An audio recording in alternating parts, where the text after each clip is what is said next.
Hello and welcome to Take Your Medicine. I'm Jacob. And I'm Sadie. And we have a pretty gay episode lined up for this one. A lot of craziness. A lot of craziness going on lately since we didn't do the podcast last week. And in that span, all the rainbow people. Much has happened. All the rainbow people have come out, and not just out of the closet, but out into society more broadly. I've actually been very overwhelmed, like going through everything that's happened in the last 2 weeks to try to decide what I wanted to talk about this episode, that I just kind of gave up. I was like, I picked two things and I'm like, I'm overwhelmed. Yeah, it was like a smorgasbord. It was like, what are we going to... Yeah, so, they say don't say gay, but our episode is all about the gays. We're going to start chanting gay like the Oscars. Just, that was so That was so gay.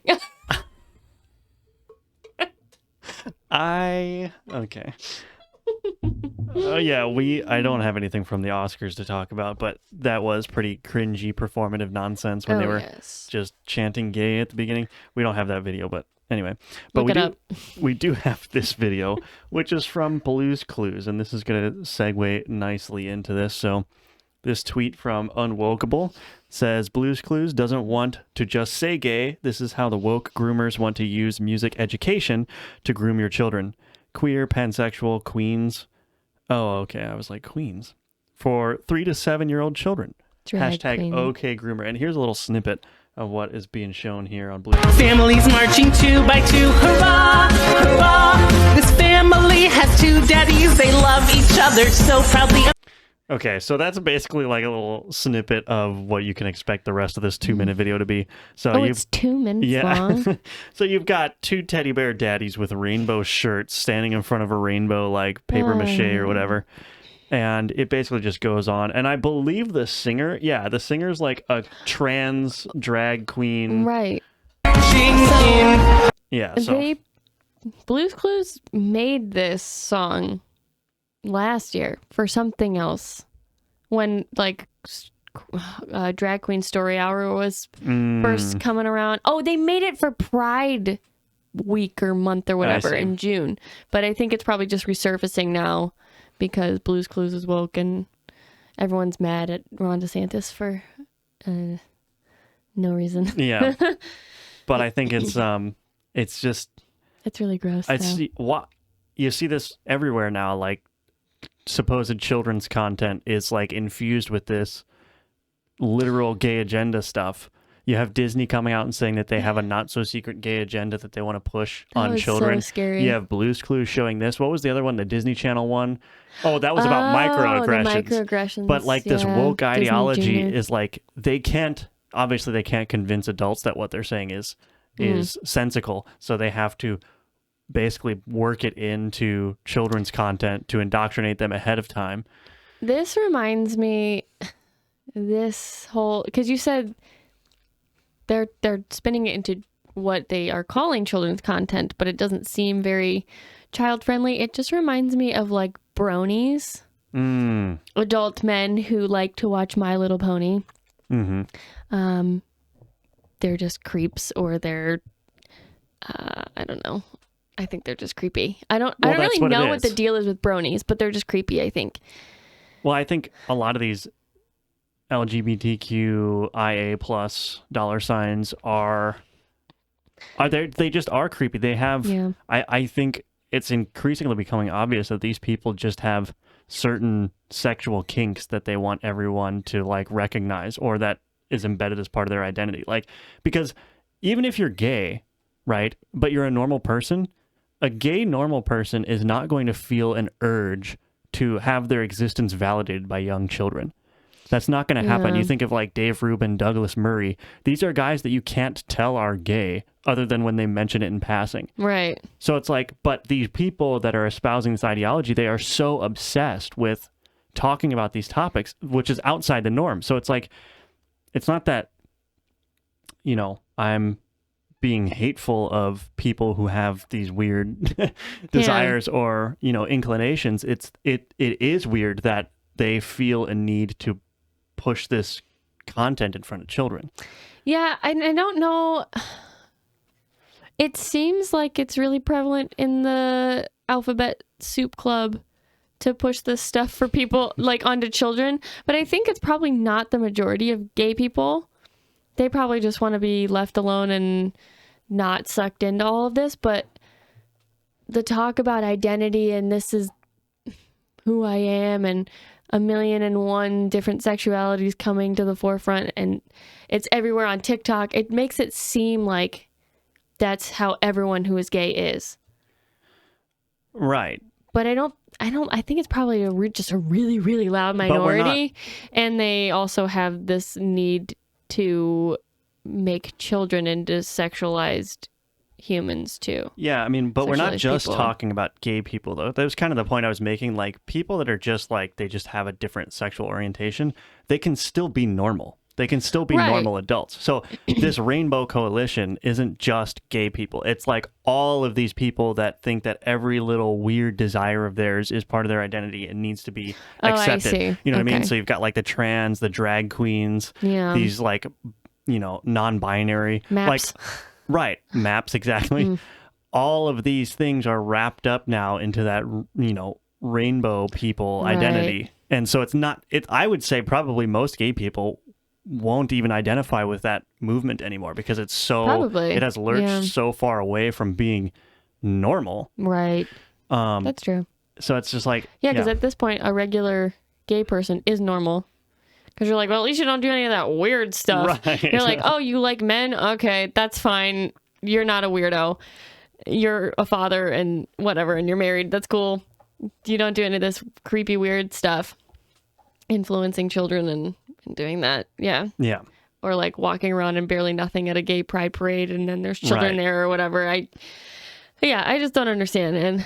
And, something we hear a lot, especially with the alphabet people, is that people on the right will say they're in a cult or it is a cult. And it is, but I don't think many people realize how much of a cult that it is. Okay. It's not just a colloquial like, they're so crazy, it's a cult. It actually is a cult. Okay. And we're going to go through the reasons why it actually is a cult. Sweet. So this article is from Big Think, and it's 4 psychological techniques cults use to recruit members. And there's a hint that says they hold off talking about their alien god until much later. Oh, wow. That's just to be funny, but... Is there anything... Okay, so there's 4 steps, basically. So one is making sure that your target is the proper target, because anyone who is mentally sound is probably just going to go, you're crazy, and walk away from you and never talk to you again. So they're not going to fall for your cult BS. So as it turns out, most people can be susceptible to cult influence under the right conditions. Research has shown that the people who are the most susceptible to recruitment are stressed, emotionally vulnerable, have tenuous or no family connections, or are living in adverse socioeconomic conditions. New college students are a prime example of good targets for cult recruitment, since they're still forming their identity and have recently been separated from their families. In addition, people who were neglected or abused as children may easily be recruited because they crave the validation denied them in their childhood. Okay.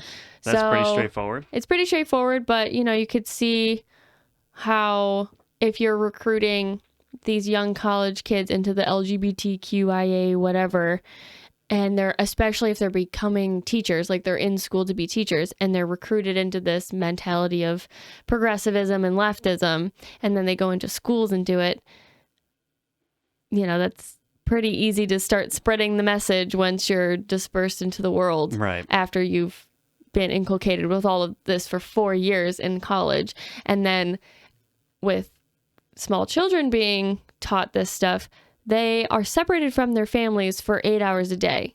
So they're not separated completely, right? Like or totally more, removed. Though. Right, because if you're setting your children in front of the TV and using the TV as a babysitter rather than interacting with your kids, then it might be... Or if they have to go to latchkey. Right, so they're at school for a huge portion of the day. They get home, maybe their parents aren't even home at that point. Or maybe the parents are home and they just don't want to deal with their kids, so they... They put on the TV, and then they're just watching Blue's Clues or whatever. Right, so they may have family connection, but maybe parents aren't paying attention, and also they are still technically away from their family for large amounts of the day. So children are very susceptible to this too. Also with the college example, when you're entering college, it's not like they're doing the cult, fresh every year. You're entering an environment that's already been cultified. Right. So that's going to give you that element of social proof, which in psychology is the desire to just go along with the crowd and do what everyone else is doing, because that's actually a useful heuristic, right? Mm-hmm. More often than not, if you just go along with the crowd, you're going to be fine. Mm-hmm. But obviously, when something's going wrong, there's a danger that you're also going to get pulled into doing something wrong as well. So you get the social proof aspect of the environment already exists when you as a freshman get there, which makes it even more potent, right? Exactly. Right, because the professors are also in the cult. So that's not helpful. So step 2 is love bombing. Originally coined by the Moonies, which was a very infamous cult. You can look it up. It's pretty interesting. Love bombing is more or less self-explanatory. Having identified a stressed, emotionally vulnerable target, cults flood that person with affection, flattery, and validation. What does that sound like, Jacob? Sounds like rainbow people. You're brave and you're beautiful. Yeah. You're so strong for coming out. The fat phobic, the trans affirmation. Fat is beautiful. Fat is healthy. Right. It's brave and beautiful. Whatever. Yeah. So that's very obviously cult behavior. Cult awareness educator Ronald N. Loomis described this practice on college campuses as involving, quote, a recruiter approaching the student and doing everything they can to make the student feel special and unique. They're quickly trying to convey the message that I am your new best friend, and they will fake mutual interests in order to give the impression that they share many things in common. End quote.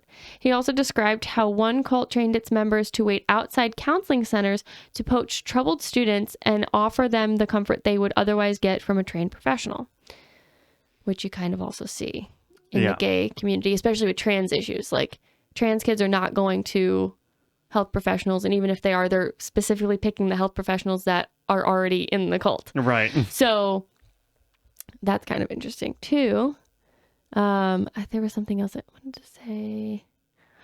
As far as faking mutual interests go, I don't know that it's faking so much in the context of the LGBTQ plus stuff. I think it's just everyone's in it. And so they don't have to fake having mutual interests. They just perpetuate the same talking points.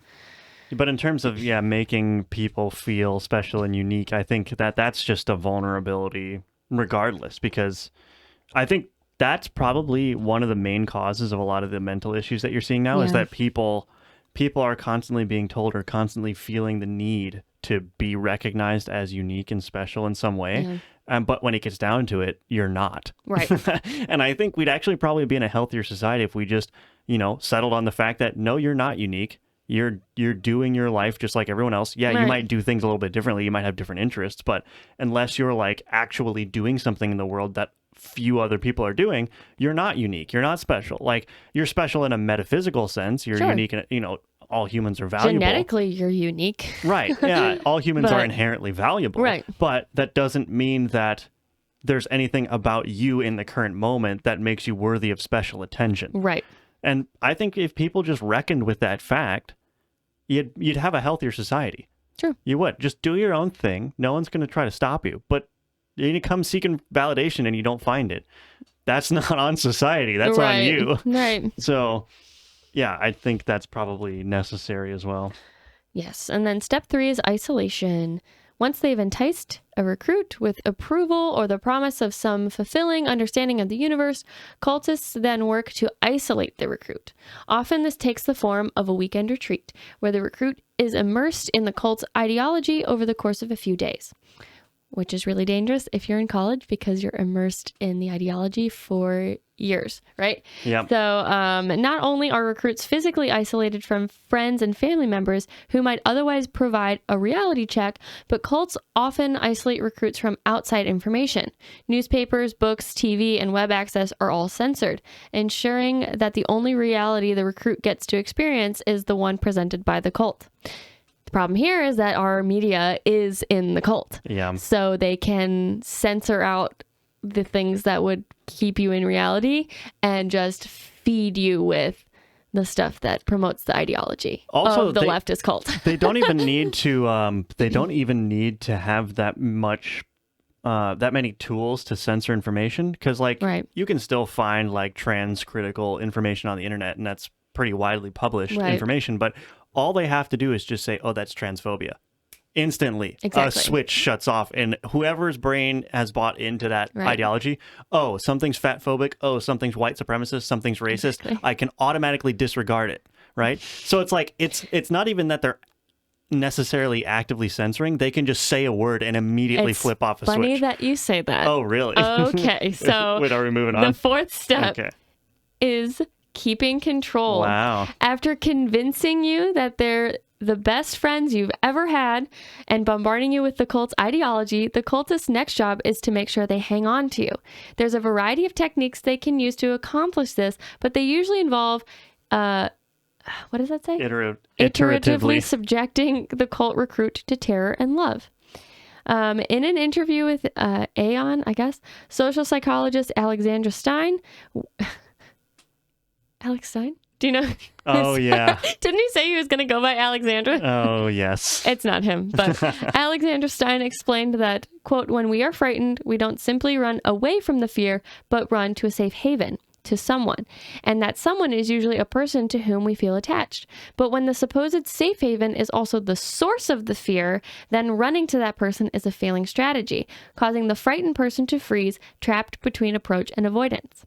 End quote. By keeping cult members totally off balance in this way, cults increase their members' dependency on the leader, ensuring they retain control. The exhausting, frozen state of terror and avoidance overwhelms cult members and their ability to think critically about the ideology they've suddenly committed themselves to, which is exactly what you were just talking about. Yeah. Because if their best friend is whoever in the cults, the leftist cult, and you say, well, I don't know, because trans women aren't really women because they were born men, they'll go, that's transphobic.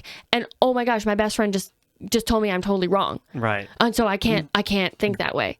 So it's exactly right. And then the immediate response, had it immediately. And then the immediate response is to get on your knees and beg forgiveness. And be terrified. Yeah. Oh, I'm terrified. I'm on the precipice of getting, Kicked, removed, yes. kicked out. So I'm gonna beg and grovel and do whatever words I need to say. I'm gonna lose my best friend, or I'm gonna lose my friend group, or whatever. Tell me this is not a cult. Like, we've all been saying that it's a cult. It's literally a cult. Yeah. It's just massive. Yeah. And the media is involved, and the government is involved. Yeah. It's a cult. Literally. Oh, jeez. The cult of progressivism, or we should probably call it regressivism. Yeah.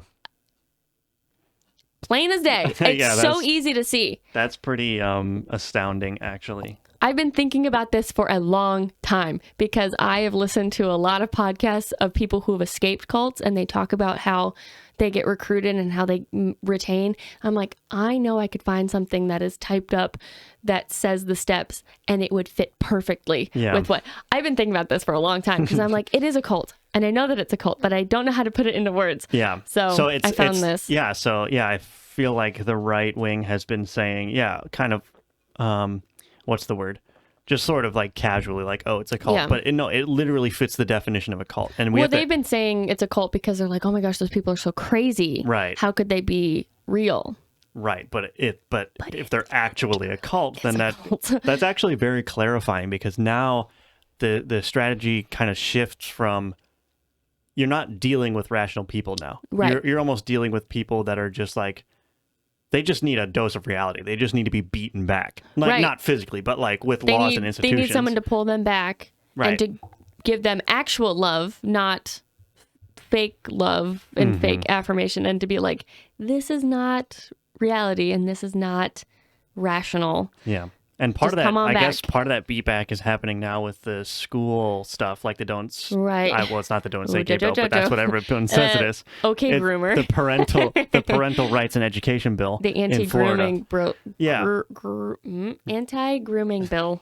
Brill. Yeah. So that, that's one example. A lot of people on the right have said this, and I agree, is that it doesn't go nearly far enough. Yeah. But it's a step forward. Right. I think parents need to start paying more attention to what their children are seeing and watching. And I like to see the Daily Wire putting out announcing that they're going to start doing children's shows now. Yeah. So that way, when parents do encounter a moment where they had a rough day and they just want to sit the kids in front of the TV, they can trust that the Daily Wire is going to produce content that's not going to fill their minds with garbage just put nonsense. VeggieTales on. Well, that's what they did. They hired the writers of VeggieTales for their new did show. They really? Yeah. Ah, that's so smart. Yeah. Wow. So they've got some of the lead writers from VeggieTales doing the new content, which is really good. That's a good idea. It is a good idea. I think I also agree that I don't think the bill went too far. However, went far enough. Yes, I don't think it went far enough. However, I don't. I think it was smart to do what he did because it was mild enough for some of the more left people of the state Senate to be okay with it. And so it was strategic because he wanted it to pass. And I think if it had been any grades higher than grade 3, it might not have, even though it still should have. Right. But I think this bill did exactly what it was supposed to do, which was just expose the roaches for who they are. Yeah. That's all that he wanted to do. He wanted to pull the drywall off the wall and expose all the roaches. Right. And he did it. Yeah. Because now they're scattering. It was brilliant. All of these stories are coming out now of groomer teachers, right? Mm-hmm. And so what he did literally worked. So now that we're exposing all of these awful things, I think he would probably be able to pass a bill that included higher grades than grade 3 because a lot of parents are going to go, oh my God. Yeah. This is being taught in 2nd grade. Maybe not in Florida, but in other places. Yep. What about 6th grade? What's being taught in 6th grade in other places? And they're probably going to be like, we need to stop this completely. Yeah, it was basically like, it was a brilliant political move. You know, mm-hmm. I'm usually opposed to, well, in a normal time, in a properly functioning democratic process, I'm generally opposed to Congress or state legislatures just passing token bills that are going to pass with unanimous support, like the federal hate crime lynching bill.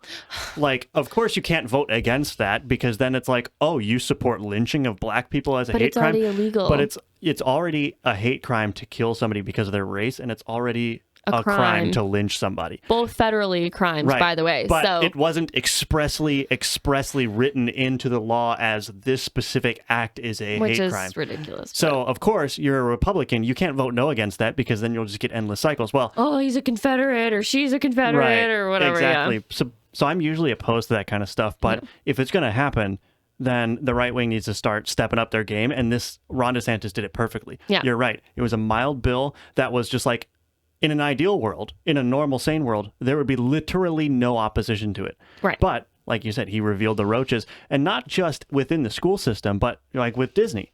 These corporations coming out and saying, oh, how could you, the Don't Say Gay bill? And now all the conservatives are going, whoa, wait. Disney's doing this crap?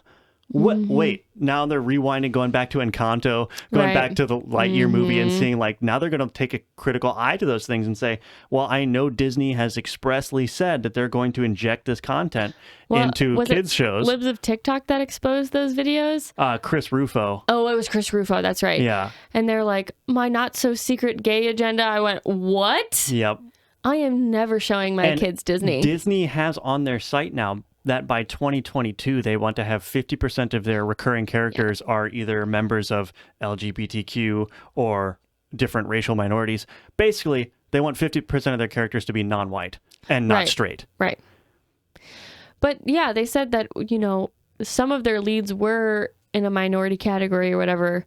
And then they're like, well, we need to have more. And I'm like, well, wouldn't you want it to be representative of the total population of the United States?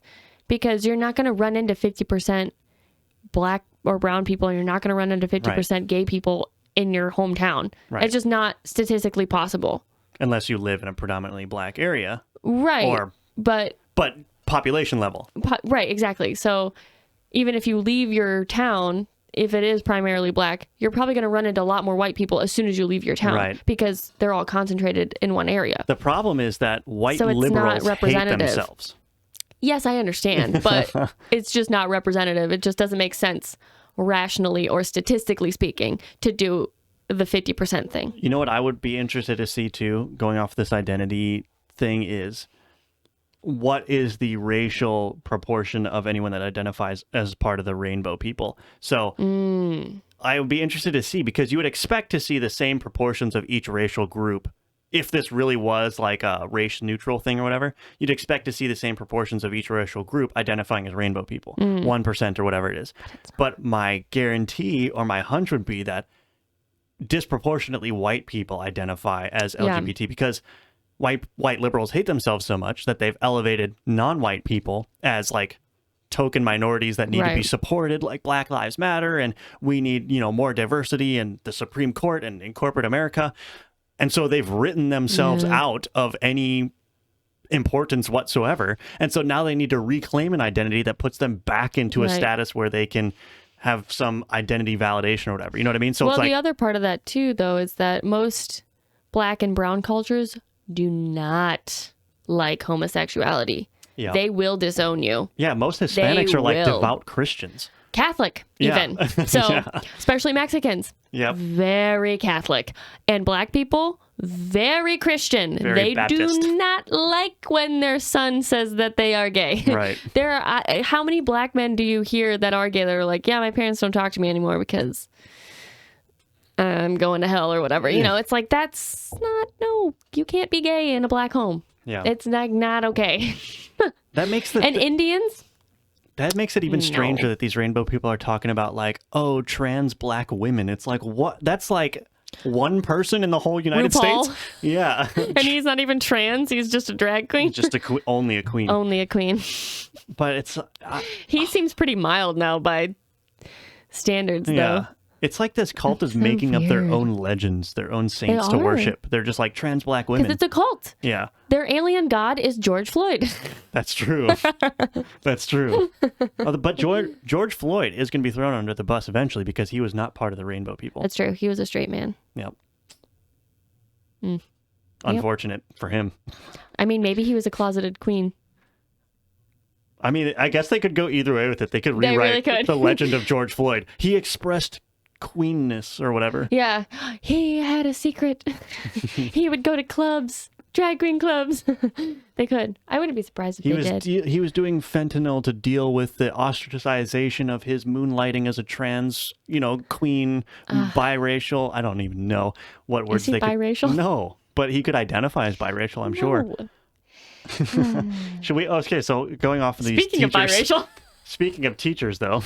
Yeah, so this Oregon CRT teacher, which if you don't know what CRT stands for, you've been living under a rock, but it stands for critical race theory, which just basically is a theory that says that Black people are superior, in a nutshell. And white people are should be evil oppressors. Apologetic, and they're slavers, and it's a bad theory. But Oregon CRT teacher under criminal investigation after allegedly sending inappropriate image to student. Well, an Oregon middle school teacher is under investigation by local police after he allegedly sent a nude photograph to a student. Lovely. An Oregon middle school teacher, I just read that. Dean Wright, a Judson middle school teacher, was placed on paid administrative leave this week in response to the incident, district spokesman Aaron Harada said, according to the Salem Reporter. In an email sent to parents on Monday, can you imagine if you got that email as a parent? I'd be bringing my gun to the school board. Not in Oregon. No, I'm kidding. Not in Oregon. Judson principal Alicia Kruska informed parents of the incident. Quote, today I received a report of an inappropriate image believed to be a Salem Kaiser employee circulating on social media. The email stated, because of this concerning report, I wanted to make sure you had accurate information so you could address questions that your student may have. Oh boy, that is quite an email. Kruska did not specify who the employee was, nor specify what the image was. However, the image is reportedly a nude selfie. Kruska said that, quote, it is believed that this image has been viewed by some students, end quote. Wright has also posted videos on TikTok. Or to TikTok, rather. In one video posted, Wright said that he was most proud of, quote, normalizing using pronouns in instructions in my classroom. This is what I was getting to. Like, it's becoming increasingly clear that most of these rainbow people just have sexual kinks and they want to... So creepy. They're either part of that... Well, they're part of that cult, but I think they're using that identity as a way of masking their real intentions, as a way of like putting a shield out in front and saying, no, this is just my identity. Meanwhile, they're in the background being roaches, being disgusting, despicable, vile people. Teachers are just increasingly becoming predators, and it's terrifying. Well, it does make you wonder, though, like how many of these people are adopting this rainbow identity to shield, and how many are becoming predators because of the rainbow identity. Right. Because it's like, public schools have been around the United States for a while. How many teachers were predators and we just never found out about it? I'm sure probably a lot. Yeah. Because it just makes sense. I mean, we've talked about this on an episode before. Like, if you're a predator, you're going to try to position yourself as close to your potential victims as possible. No matter what. I mean, that goes for serial killers. That goes for serial rapists of adults. It goes for groomers. I mean, it doesn't matter. So it wouldn't surprise me if predators have always been drawn to teaching degrees and jobs within schools. I don't feel that any of my teachers, save one or two, was very predatory. Not overtly anyway. It wasn't like they ever actually tried to get the kids outside of school or anything like that. They just put off creepy vibes. But I don't know. I never felt like any of them were actually predatorial. Right. But that doesn't mean that they weren't. Right. Because it could have just not, I just could have been not their victim because I was in a stable home or whatever. Right. Yeah, true. So anyway, this goes on. More recently, Wright has posted about his opposition to Florida's parental rights in education. Florida's? What state is Florida? Did I say Florida? Georgia's in Florida, dumbass. Anyway, Wright has posted about his opposition to Florida's parental rights in education bill recently signed into law, which he referred to as the Don't Say Gay bill, a phrase commonly used by the legislation's opponents. And he tweeted, waking up and going on TikTok to find thousands of videos of students protesting the Don't Say Gay bill is heartbreaking. Students are out here fighting for their right to exist in public education. What does that even mean? I don't know. You exist in public education. Congratulations. If my life was defined by existing in public education... Kill me now. Yeah. I'd be like... Is this all? You got room in the slaughterhouse over there? I know it's for cows, but... In a 2019 Salem Reporter article, Wright was highlighted as talking about how the school board, quote, can better serve students by being aware of experiences different from their own. According to the outlet. Quote, I was terrified if I told anyone I was going to lose my job, end quote, Wright said in regards to his sexuality. You should lose your job. That's what I was going to say. You should be terrified because why do you need to talk about your sexuality? Right. Well, imagine this situation. A white straight male teaches middle schools, comes into class, tells him about this one night stand that he had. You would not accept that. That guy would be in the clinker. Yeah. They'd be like, this is inappropriate. But for some reason, because you claim a rainbow identity that makes you able to talk about your sexual desires and your sexual exploits, this is just normal behavior. It's not anything to do about you and your desires. This is about what is proper. What's proper for polite society. That's the issue. But that's the problem. They're so egotistical and narcissistic that they cannot imagine a world where rules don't cater to how they want to live. Yeah. It's like, well, I want to talk about this stuff, so I should be allowed to because I claim this title. How egotistical can you get? I'm sorry, rules don't get to just change because you said so. Who are you? Yeah. Huh? Yeah. What? It's stupid. They're just breaking down every single societal norm, and then they're going to replace it with their own perverted version of what society should be like. And it's just like, now's the time to beat these people back politically. Now is the time to just strip them of their institutional power. If we need to break up Disney, if we need to pass laws specifically targeting Disney, fine. Yeah, I don't care. It's like, we're at the point now where it's not about the systems of the United States government. It's not about free market. It's not about any of that. It's about, we're losing our culture to a cult. Demons. A cult. Yeah. We're losing our culture to a cult. Yeah. It will be a cult. Right. One other thing I just wanted to kind of mention as an aside, the latest Disney Pixar movie that came out. Lightyear? Or no, Encanto? Lightyear hasn't come out yet. Encanto? No. The latest one that came out, it was only on Disney Plus. It was called Turning Red. Oh, that one. Yeah, and it was about, I guess she turns into like a red panda or something, but it's supposed to be a metaphor for a girl getting her first period. And I'm like, why? Yeah. I don't know of any little girls that are like, oh my gosh, that was so helpful. That would have been so nice to have when I was a kid. No. It's just gross. Like, why? It's just icky. It's for narcissistic white liberal women who are talking, who just, I don't know, maybe they want to... icky. They want to show their, I don't know. Like, I watched the trailer just kind of in passing, and I was like, what was that? Yeah. Because she, like, looked at a picture of a drawing and then, like, blushed really hard, like, went under her bed, and I was like, this is giving me creepy vibes. Yeah.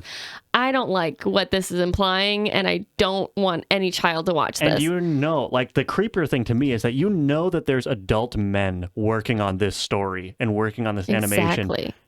The fact that there are men out there that are comfortable animating that kind of thing, writing that story, animating is one thing. You might just be an animator. Writing the story. Yeah. And you're not only a man writing it, but you're totally comfortable. That's just, you know, I'm done giving people the benefit of the doubt that they're not predatory. You know, I saw a clip that was going around of the male kindergarten teacher that was talking about how he couldn't talk about how he paddleboarded with his boyfriend. That fucker. And I'm just at the point now where it's like, if you are a male kindergarten teacher, I do not trust you. Yeah. Like, pretty period. much. Like, I never have. You're a man. Men are more often not more. If you're going to be a pedophile, it's more likely that you're going to be a man, right? And like you said, they're going to put themselves in positions where they can be close to their victims. Now, I'm not trying to say that because he's gay, he's suspicious. Mm-hmm. That's beside the point. It's because he's a male deliberately and willingly putting himself into position in front of children and is protesting the fact that he can't talk about his boyfriend. Well, and the interesting thing too is that the trend of pedophiles tends to be that I guess it's not, I don't know how common it is, but it seems as though pedophiles who are men tend to be gay also. Or have some other of weird... They go toward little boys or something for some reason. But the thing about the Turning Red movie specifically is, one, gross name, gross concept. But it was only released on Disney Plus. Like, it wasn't in theaters or anything. So it's not like parents are actively taking their kids to see this. Mm-hmm. And I'll give you a perfect example of this. I work with a lady who has a 6-year-old. She has a TV in her room that has Disney Plus on it. Of course. She watched that movie the 6-year-old. by herself. The 6-year-old did, yeah. Because it's on Disney, so you just immediately assume that everything on Disney is appropriate for a 6-year-old. You have a Disney Plus subscription, and you say, here, kids, here's the... Right, and it's the only thing on her TV. So mom thinks it's okay because it's Disney. So they would never do anything inappropriate. But she hasn't seen the movie because it's only on Disney Plus, and the kid already watched it. Because I was like, oh, you need something to do. You could go take her to see that new movie, because this was before I even knew what it was about. And she's like, my daughter already watched it. Mm. That's the scary part, because they know that that's what's happening, because it's the TV as the babysitter thing. And imagine if Chris Rufo had not exposed the fact that they're deliberately like, you know, because it does sound a little bit conspiratorial when you're like looking at these movies and saying, see, look what they're trying to do. But these people have it expressly in words that they're trying to push their from their own mouths. They're trying to push their not also secret gay agenda. Yes. And they're doing that through their content that they know kids are going to consume without parental oversight. I just don't know. These people are evil. They're gross. They're disgusting. They're predatory. They need to be stopped. I just don't know how any adult in a professional setting can have the words, my not so secret gay agenda, come out of their mouth and not fear repercussions from their employer. In what professional context is that coming out of your mouth and your boss is going, haha, yeah. Well, that person's boss has not one, but 2 rainbow children. I know. What was it, like a trans child and a pansexual child? Like, oh, Ben Shapiro says he likes the kitchen cutlery. Yeah. Yeah. But he had a good point, too, that, like, children are not sexual. So identifying with a word that has sexual in it is just inherently wrong. Children don't have a sexuality. They don't have the hormones that make them capable of having a sexuality. Yeah, I remember I was 11 or 12 and still queasy at the idea of, like, men and women kissing. I was like, ew. So it's like the fact that... Like, you watch it on TV or whatever, and you're like, icky. That was still off-putting to me. Yeah. Even at that age, like, right on the cusp. And it's like, Talking about that stuff was still off-putting to me in 10th grade health class. Yeah. I was like, I'm uncomfortable. This is awkward, because it was an adult talking to children about sex stuff. Yes. It always made me weird. It always made me feel weird. It always made you weird. It always made me weird. Made me feel weird. It stuck around with you, apparently. I was like, I don't know why the gym teacher's telling me about things. We're on a roll with these teacher predatory things. So yes, I think that's the only thing we both pulled for this week, because they're just coming out of the woodworks. Well, they literally are roaches. Ron DeSantis exposed them, and they all scattered, and now they're all running. And now we got the squish them. We got the sledgehammer. We're like, get a boot. Yeah, not metaphorically, of course. George Floyd rip. George. All right, so this tweet is from CNN of all places, but this story doesn't seem like something he did make up. A gay Ohio substitute teacher was fired last week after handing out pride bracelets to high school students. The latest example of LGBTQIA plus $ discussion, I added all those extra letters, discussion in school, sparking controversy amid heated debates in school boards and states around the country. Now, this one is admittedly more tame than the other stories that we have. Yeah. But this is, good for Ohio. It's important to talk about, like, schools have to remain neutral. Yes. Like, public schools have to remain neutral. Yeah. You cannot teach creationism in schools. Why? Because that idea is objectionable to a majority of people. Right. In a similar way, you shouldn't be teaching sexual morality of any kind to students, because that's going to be objectionable to some people some way. Either if you're a Christian and you say, you know, only men and women should be having sex in the confines of marriage, that can't be taught in a public school, because that is a religious viewpoint. You can argue about if it's a true viewpoint. I tend to think it is, but generally speaking, you cannot push that view as like that's the morally correct view. In the same way, you can't say it's morally correct that you can be gay and you can be trans and all that stuff, because some portion of the people are going to disagree with that. Right. So anything that doesn't just talk about like the biology, the anatomy of sex is like should be completely out of the public school system, because any questions related to morality, that's for the family. Right. That's for whatever environment you're raised in, for your parents to decide.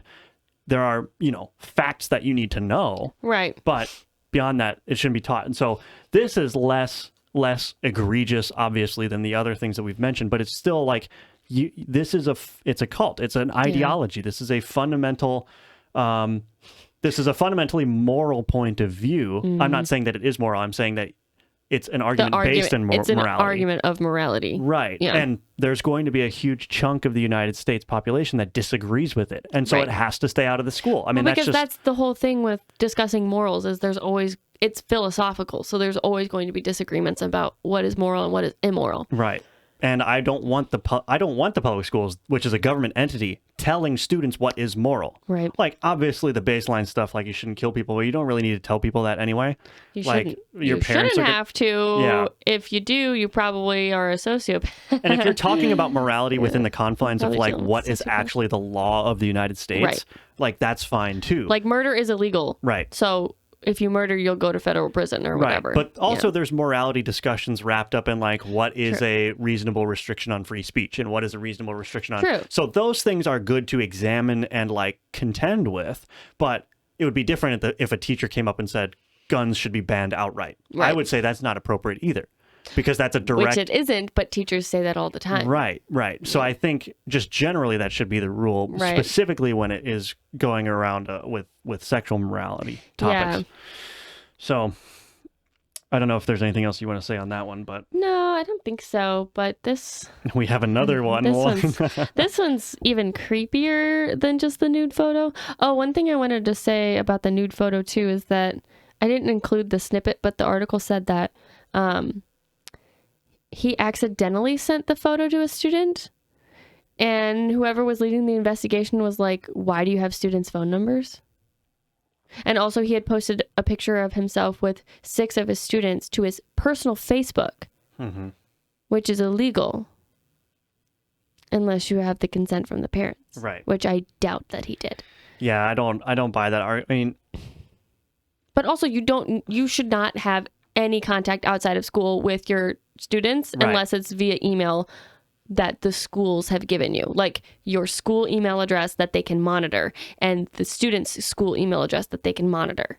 Yeah, I don't buy that argument. I mean, I guess it's technically true that he could be having inappropriate, like, verbal relationships with students outside of school and also be doing weird sex stuff that he didn't mean to get entangled with the students. But it's probably like, combined. It's probably combined. He probably was grooming them to do that eventually. Right. Maybe he just did it earlier than he thought he might. Maybe it was accidental. That's why the investigator was like, why do you have students' phone numbers? Because that's a big red flag. I don't know if we should give... I mean, obviously, with the legal system, it's different. It's biased in the favor of the defendant, but culturally... I'm not giving him the benefit of the doubt. Culturally, I'm not giving him the benefit of the doubt. No, I think he's just a creepy piece of shit. Yeah. Anyway, so this one is also from the Post Millennial because they seem to be the only people reporting on all the roaches that DeSantis has uncovered. Yeah. The breaking of 4th grade teacher arrested, charged with attempted rape of 2 children. Lovely. Wow. A 4th grade teacher from the McMinnville Elementary School in Oregon, another Oregon teacher, what is going on in Oregon, has been arrested for 2 counts of attempted rape of a child in Redmond, Washington. Andrew Burt Hammond, a 50-year-old male, was arrested during an undercover operation. Hammond has been charged with 4 counts of communication with a minor for immoral purposes, 2nd-degree attempted rape of a child, and 3rd-degree attempted rape of a child. I don't know what the difference is between 2nd and 3rd degree. This is probably some weird legal distinction. Yeah. He's being held on $100,000 bond at the King County Correctional Facility, according to local news. Police had created fake profiles on social media and dating apps that were location-based. Hammond was on one of these apps when he sought to communicate with minors. Hammond's Facebook profile shows him wearing a pink bunny costume in a classroom, as well as another photo with his dog. My goodness. Do you want to see the picture? You might have to go back to the link. Yeah, we can look at... Let's read this last one first. Detectives in Redmond were posing as teenage girls on the app. I don't think they ever said which app, but whatever app they were using, on the app in October when Hammond began interacting with them, believing them to be teen girls. It was in March when Hammond rented a hotel room in Redmond where he intended to meet the girls for the purpose of sexual activity. In his possession at the time were condoms, lubricant, handcuffs, and duct tape. These were discovered via a search warrant, which was used to arrest Hammond's vehicle. Used to search Hammond's vehicle. Oh my! So wait, I understand the first 2 items if he's going to commit this crime, but the duct tape and what else was it? Handcuffs. That's why they said rape, not like sexual relationship with a minor, right? But because it wasn't going to be consensual. But that sounds like items that you'd also use if you were going to like murder them. Right. So... Which in their investigation, they might find that his true intent was to rape them and then murder them. Yeah. Well, here's a picture of this son of a bitch. I would be more concerned if there was like rope and like garbage bags also. Yeah, but... because then it'd be like murdery. Well, they didn't say what was in his vehicle, so... Yes, but I would expect them to also find like disposal cleaning supplies in there too. Yeah. But this is him. Doesn't he look like a peach? So the disturbing part about this is not the fact that he's wearing a pink bunny costume. It's the fact that this picture was taken in a classroom. By himself. It's a selfie. It's a selfie of him wearing a pink bunny costume. He thought that appropriate enough. Pink bunny costume. He thought that appropriate enough to wear to school. Well, I'm sure he didn't think it appropriate, and that's why he wore it. I think he's just monitoring? Creepy. Like, I don't know where he posted this, but assuming that he posted this somewhere, is no one monitoring him? Like a manager or something? I know it's difficult because social media is newish, but it's been around for over a decade now, so we kind of have to stop using that excuse. I think that schools should have a policy that teachers are not allowed to post anything on social media during the workday, especially if it's on school grounds. Just no, absolutely not. I would bar them from taking pictures while in the classroom as well. Yeah, because what if you got a student in the background? Right. I would say no social media, no pictures in the school, no pictures in the classroom. You are not allowed to post during your workday. You are not allowed to post in your classroom about your classroom. You just aren't. Right. If you make something for your classroom at home, and take a picture of it at home before you bring it to your classroom, fine. Right. Because you're proud of it or whatever. But you cannot take pictures in your classroom, period. Yeah. I think that needs to be a policy. Because it's just the creepiness. But then maybe we wouldn't expose all of these people for how creepy they are. I would go further, too, and say, like, strict, like, if you're going to talk to students, maybe in a more private manner, it either has to be done in the classroom that you do your primary teaching or in an office setting, and that's it. You can't exchange information with the student. That's how it was when we were kids. Right. It was like schedule office hours, come in, and then And the door talk. was open. The door's open, yeah. Yeah. But there's no reason, like, the fact that these people can get the private contact details of students, like, there needs to be processes in place to make sure that that can't happen. Well, if the teacher is the one asking students for their phone numbers, that should be a red flag immediately. Right. Teachers should know better as the adult to not ask students for their information. Right. Information with parents, I think, is different. Yeah. But you should not have direct contact with the students. Right. Exactly. But also, if your students are asking you for your contact information, you should just say, it's illegal, you're a child. Right. Which is exactly Have what... your parents email me. I had a teacher that did that. I had a lot of friends in high school who were on Facebook. I didn't have Facebook in high school because I just thought it was, I don't know, I never wanted it. I didn't have any social media in high school, which I think probably saved my mind in a lot of ways. But I had a band teacher who was a really cool dude and everyone loved him and he was a great guy. And people would always ask him to, like, if they could add him on Facebook. And he's like, you can add me. I will not add you back. Good. He's like, I will not add you back until you are graduated and 18. He's like, I don't do that. Good. He was also a gay man, but clearly not a predator. Right. Because he's like, nope.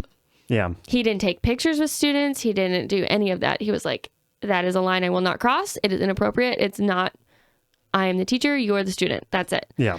And he was very friendly and everyone loved him. We got along really great, but he knew that there were boundaries still. Like you can make jokes and have inside jokes with your students, but that's it. Like that's as personal as it gets. I think that's a useful insight too. Like we're not saying that teachers can't have a personal relationship with their students in the context of a learning setting because that makes learning more fun. Everyone's got that favorite teacher that they absolutely loved because they were fun or they said insightful things or they played along with the class when they were a little bit goofy. But if any of that's bleeding out of the classroom setting, that's a red flag. And I wonder how much of this, not this guy in particular, but fuck this guy. I wonder how much of the supposed creepiness is just teachers don't understand the proper boundaries. Like maybe they become too attached to the students. They feel like they have a more personal connection. So they think, well, maybe it's okay if I just add like these couple people. Right. And they're not meaning any harm by it, but it's just, some people are very hard at drawing boundaries because they don't want to disappoint. Right. If you've established this relationship with your students and then they ask, hey, can I add you on Facebook? A lot of people's immediate response isn't going to be like, no, absolutely not. That's not appropriate. A lot of people are going to like hem and haw and maybe just go, okay, well, it's probably fine. Well, that's why I like the example of it's like, it's nothing personal. It's just, this is a policy. You're not 18. You are a child.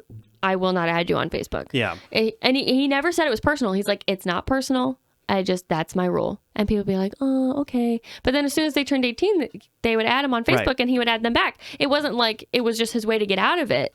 It was just literally his rule. So I think teachers, they might disappoint their students at the time, but it's like, your sixth graders don't need to be in contact with you. Sixth graders don't need to be on social media, period. But well, that's a totally different story. Yeah, I don't. And I think policies like that need to exist just school-wide too. Like if you are found to be exchanging personal information with your students, you need to be fired. Like it needs to have some kind of repercussion because it's wrong professionally and it's wrong personally because it's adults and children that are not their own. But I don't think any schools have those policies in place professionally. Right. And I think they need to. Yeah. Because there's no actual repercussions if people do add their students on Facebook or whatever. Yeah. And I think a lot of it too, like you can say that these rules are helping the teachers out because when you do get into those weird situations, having a clear policy gives the teachers an easy out to say, well, nope, it's school policy. And then it also gives the administrators an easy out. When somebody breaks the policy, you can just say, well, fired. Like we don't broke the policy. Right. Yeah. No ifs, ands, or buts. Right. Sorry, you broke the policy. You friended one of your teenage students on Facebook. You're gone. Right. Sorry. That's policy. And I do think there probably should be somebody, which I know it's like freedom of speech, whatever, and it could get tricky, but I do think there should be somebody in schools that monitor teachers' social media accounts just for mentions of the school, probably, and just for mention or like pictures of them within the school so that they can track if they're violating these policies. But that could become slippery because then it's like, well, you said something about gun laws and we don't agree with that, Right. so you're fired or whatever. But I think if it was only for the purpose of finding things that related to school policy, that might be useful. So here's an interesting tidbit that kind of ties in with all this gender identity stuff that this episode has been jam-packed with. This is a study from, I believe, 1991. Yeah. Oh. It says, mothers of boys with gender identity disorder, a comparison of matched controls. And so basically, I'm going to pull up just the abstract here. And so the abstract of this paper says, this pilot study compared mothers of boys with gender identity disorder with mothers of normal boys to determine whether differences in psychopathology and child-rearing attitudes and practices could be identified.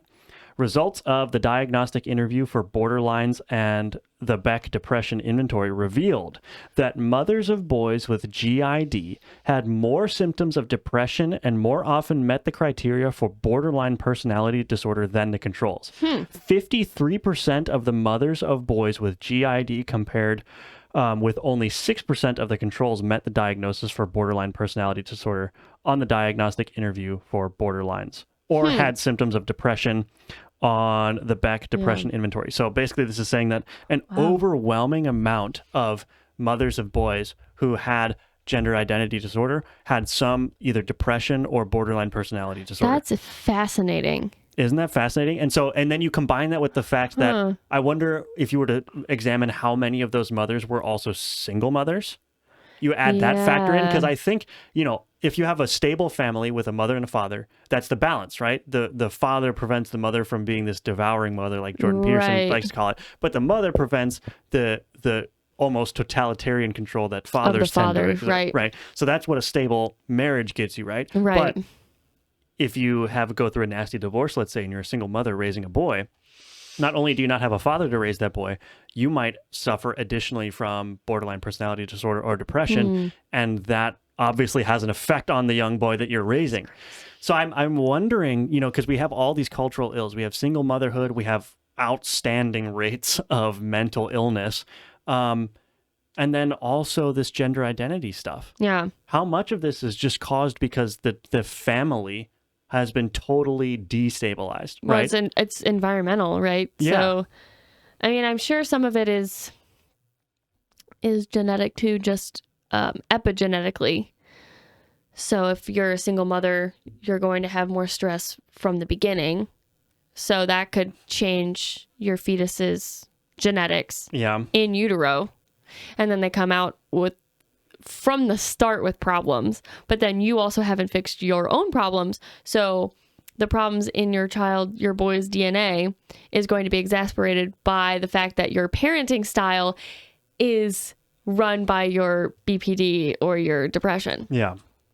So it's a lot of confounding variables. Yeah, I thought that was absolutely fascinating. And that's from 1991. That's from 1991. That's crazy. Yeah.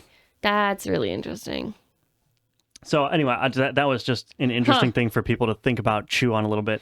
I have one more little thing to talk about here, which is a little bit of fun. It's not gender related. Well, unless, I don't know. So this is a tweet from David Hogg that just came out today, actually. David Hogg is the kid that survived one of the kids that survived the Parkland shooting and became like a March for Our Lives advocate for gun control, right? And he writes in this tweet, if you need a license to kill deer, why don't you need one to kill humans? And that's about as dumb of a tweet as you could make. Yeah. His tweet is worded like he's presupposing that you could acquire a license to kill humans, and that would be okay. Well, because there was another tweet that came out. It was like, there was a gun law that passed. I don't remember where, but one of the senators that was on the left, because it was like a constitutional carry bill or something. They were like, oh, so you need a license to fish, but you don't need a license to carry a gun. So he's probably just copying that, but like in a really retarded way. Yeah. Because Matt Walsh talked about that actually, you need a license to fish, but not to carry a gun. He's like, yeah, that's stupid. Why do you need a license to fish? Right. But it has to do with stocking ponds and stuff. That's why you pay for a license. But, and not overfishing. But this is just stupid. Yeah. Why is he assuming that people are going around killing humans? Also, I guess technically some people do have licenses to kill humans, like the military. And the police. I mean, the police. If you have a concealed carry and you're self-defending yourself, right? That's a license to kill someone, right? Kind of. Not. It's a license to self-defense. We're not. We're talking more like official license, like people that are actually authorized to shoot to kill. Yeah, there are people like military. That. That's about it. There are people like that, right? Military and police can use lethal force in very specific scenarios. Military and people. Normal citizens can use lethal force in very specific scenarios. So it's like, if you're in war, you're allowed to kill as many people as you want. Yeah, this is just a dumb... And plus, like... Was he trying to be cheeky? Like, what? Also, you need a gun to kill deer. So, like, this doesn't even address the point that he's trying to make. Yeah, he's like, you need a license to kill deer. Well, what are you killing deer with? A gun. So, like... Yeah, you don't actually need a license to kill deer... or to have the gun, depending on the state you're in. Because if you're carrying a long rifle, you don't necessarily have to have it, like a license for it. Yeah. And you tag the deer after they're already killed, but you don't need a license before you kill them. You just have to report how many you've killed.